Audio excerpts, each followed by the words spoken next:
Greetings to one and all. I am J. Jesu Vedanayagi, working as an assistant professor in the Department of Computer Science and Engineering at Anna University Regional Campus, Tirunelveli. In this video, I will be showing a demo on how to perform decision tree classification using Weka tool. Weka is a data mining tool which comprises several machine learning and deep learning algorithms. Weka is developed at the Waikato University, located at New Zealand. The tool is named after a flightless bird found only on the islands of New Zealand. The tool is open source and is written in Java. You can either use the graphical user interface provided by the developers of Weka to perform experiments, or you can develop your own projects in Java and integrate the packages in Weka to your project. Weka offers various preprocessing mechanisms useful to perform data cleaning, data transformation, data reduction, data selection, etc. It also comes up with lots of machine learning algorithms, deep learning algorithms, and other helpful tools to perform big data analytics. I personally started using this tool in the year 2011 for my research work.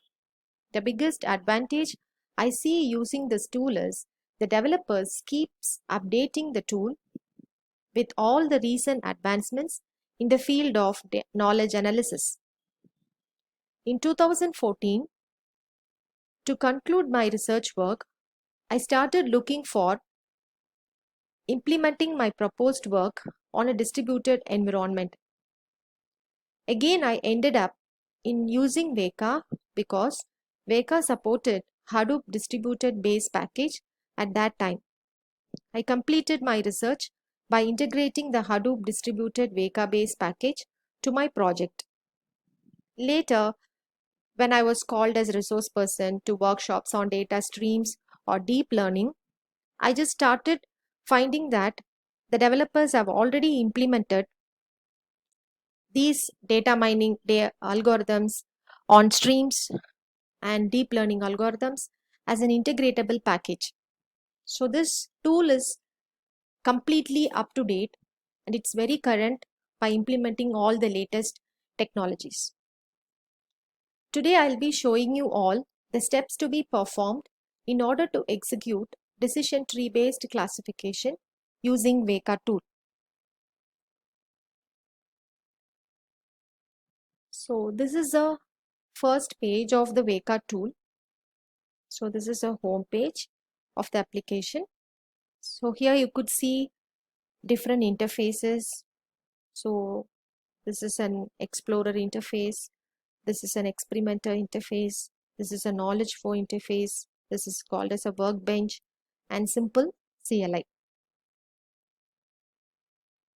The explorer interface, it is the simplest one and it is very easy to work with because it gives access to all the algorithms through simple selection of options and clicks.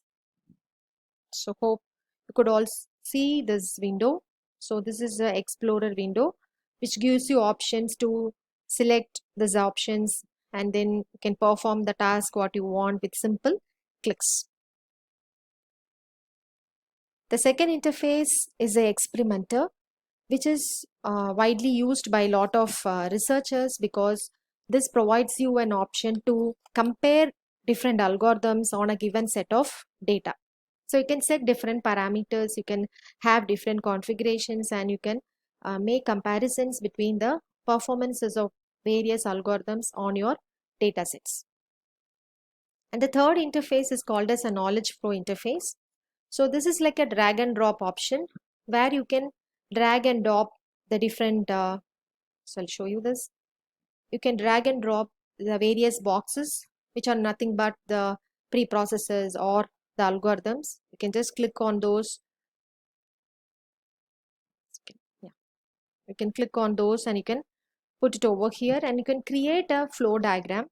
So right, starting from the input to the output, the preprocessors, the algorithms or the output format.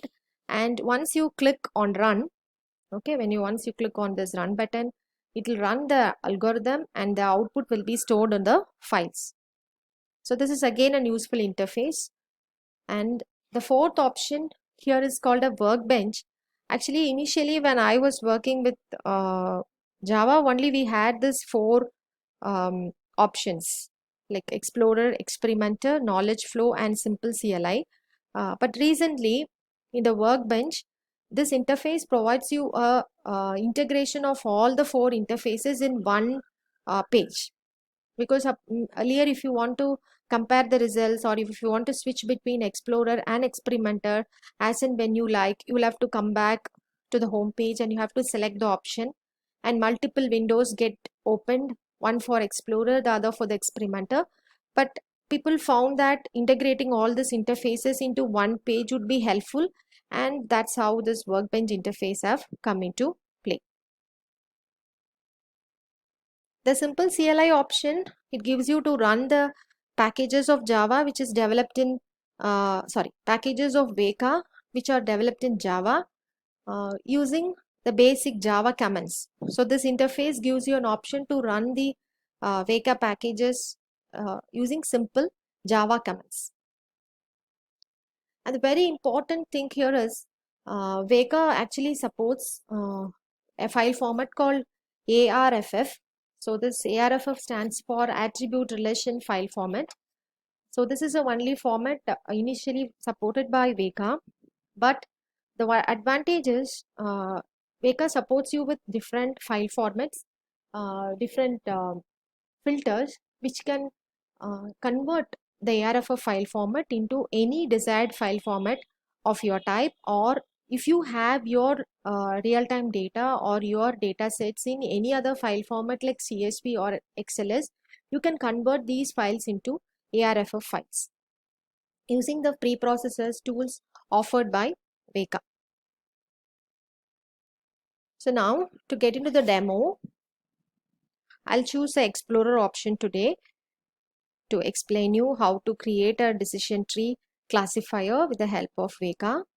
So in the open file, I'm going to choose the Weka default datasets which are offered by data, because this default packages will help you to learn datasets. What is available will help you to learn to work with the tool first. So you can choose any one of the tools what you are having here. Okay, I'll choose a diabetes.arff file. So as I told you, the default file format which is supported by Weka is ARFF, which is called Attribute Relation File Format. Actually, this file format has two sections. The first section contains the name of the relation and the description, a very small description about the attributes, the name of the attribute, the type of the attribute, etc. And the second section will contain the actual data itself, and the data is normally stored in the file in the form of comma separated values. A simple notepad is sufficient to open the ARFF file. And now I open the file, and now you will see that the screen shows you the summary of the data what you have loaded now. So here you see the name of the relation, the total number of instances, and here it shows the total number of attributes. And the first attribute is called preg, and this name of the attribute is preg, and the type of the attribute is numeric, the number of distinct values, and then the number of missing values. And similarly, we are having 9 attributes, and the last attribute is labeled as a class attribute. So this lower right pane, this shows you the histogram on the number of instances belonging to each class.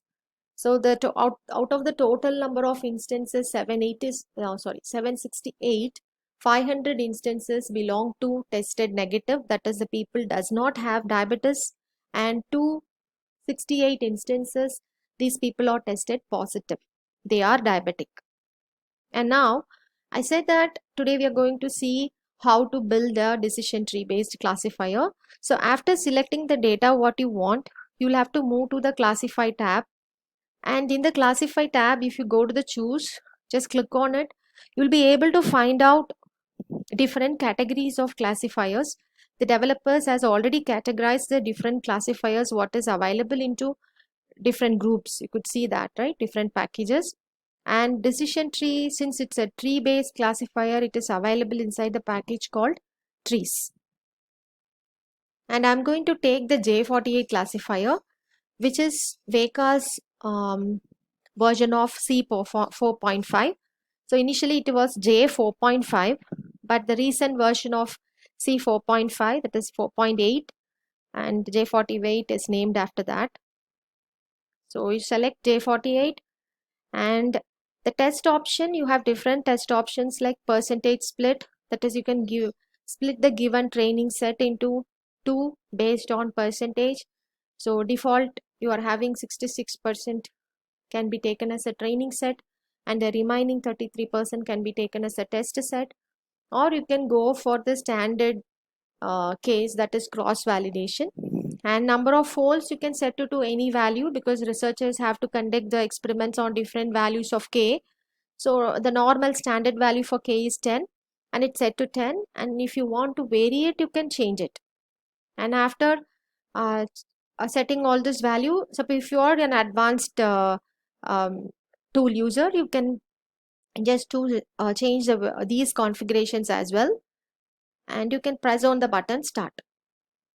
So you can see this wake up bird just runs when you are running the classifier. So if the classifier is taking more time, you could see the bird running for a long time, and then finally you have the list of results. So this screen shows you the result. Hope you everybody can see it. So yes, the total number of leaves, the size of the tree. So see the number of correctly classified instances. The accuracy of the classifier is 73%, 73 point some percent, and incorrectly classified instance is 201. So this you can take it from the confusion matrix. See here, so this is your confusion matrix. So this is a number of patients for whom actually they are not diabetic, and the algorithm has also tested them negative. So they are true positive, and say, see, this is the people who are actually diabetic, and they are also predicted as diabetic. So if you add these two, 407 and 760, so this will give you 567, which are the total correctly classified instances. And again, these are all the wrongly classified instances. That is actually the patient is not having diabetes, but he is being categorized as diabetic. And the person is actually having diabetes, and it's the other way, predicted the other way. So if you add these two, it will giving 201.